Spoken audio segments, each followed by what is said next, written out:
تاریخ قبیلہ حسنی۔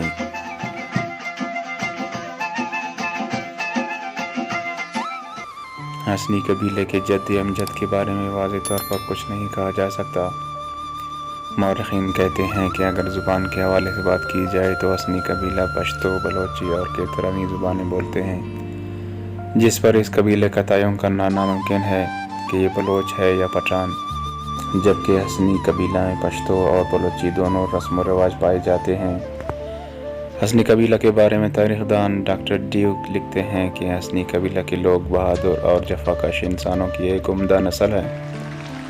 یہ کیترانی زبان کے علاوہ بلوچی اور پشتو بھی بولتے ہیں، لہٰذا ڈاکٹر ڈیوک نے یہ نہیں کہا کہ حسنی بلوچ قبیلہ ہے یا پٹھان۔ تاہم وہ پرانے وقتوں میں سیستان کے نام نہاد قبائل میں سب سے زیادہ طاقتور تھے اور مزید برآں لوٹ مار کے بڑے عادی تھے۔ حسنیوں کے کچھ واقعات قابل غور ہیں۔ 17ویں صدی میں پشین کے حسن نامی شخص کی قیادت میں طور ترین پٹھان قبیلہ کاہان کے علاقے میں خانہ بدوش طرز زندگی کی پیروی کرنے والے مری بلوچوں کے قبائلی علاقے میں ہجرت کر گئے۔ ترینوں کے اس قبیلہ کو مری قبیلہ نے ہمسایہ کے طور پر اپنے علاقے میں رہنے کی اجازت دے دی اور کچھ عرصہ میں وہ مریوں کے چرواہے بن گئے، اور ایک دن ایک مری نے موسیٰ نامی شخص کی بیوی کو اغوا کر لیا۔ اس حوالے سے حسن ترین جو کہ اس وقت سربراہ کی حیثیت رکھتا تھا، اس نے مدد کے لیے پشین کے طور ترینوں سے مدد مانگی۔ اس وقت ان کی مدد کے لیے 12 آدمیوں پر مشتمل ایک لشکر اس کے حوالے کر دیا گیا۔ کئی دنوں کی کوششوں کے بعد موسیٰ کی بیوی کو اس مری سے چھڑایا گیا اور مری کو قتل کر دیا گیا۔ اس واقعے کے بعد ترینوں نے مریوں پر بار بار حملے کیے اور انہیں کاہان، پلاور اور نساؤ کے علاقے سے نکال دیا اور ان کے زیر اثر علاقوں پر قبضہ کر لیا۔ حسن ترین وادی بولان میں لوگوں کو لوٹتا رہا۔ آخر کار ایک بار حسن راویوں کو لوٹ مار کے دوران قافلے کے ہاتھوں مارا گیا۔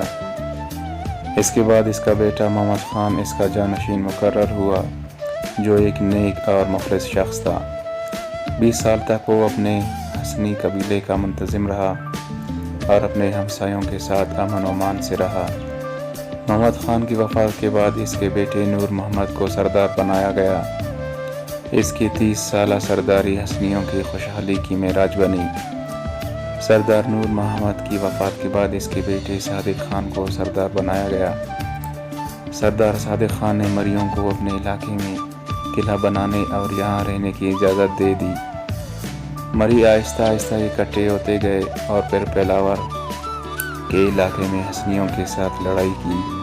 اس لڑائی میں 200 کے قریب مری اور 100 حسنی ہلاک ہو گئے۔ اس کے بعد صلح ہو گئی۔ 1780 عیسوی میں حسنی قبیلہ ایک طاقتور قوم بن چکا تھا، جن کو شکست دینے کے لیے مری قبیلہ نے خان افقلات سے مدد طلب کی، جس پر خان افقلات نے براوی جنگجوؤں پر مشتمل ایک اعلیٰ اتحادی فوج نے حسنی قبیلہ کو شکست دی اور علاقہ مریوں کے حوالے کر دیا۔ 1800 عیسوی میں یہ قبیلہ اس وقت اپنی حیثیت کھو بیٹھا جب قبیلہ کے سردار صادق کو اور اس کے خاندان کو قتل کر دیا گیا اور قبیلہ مکمل طور پر تباہ ہو گیا۔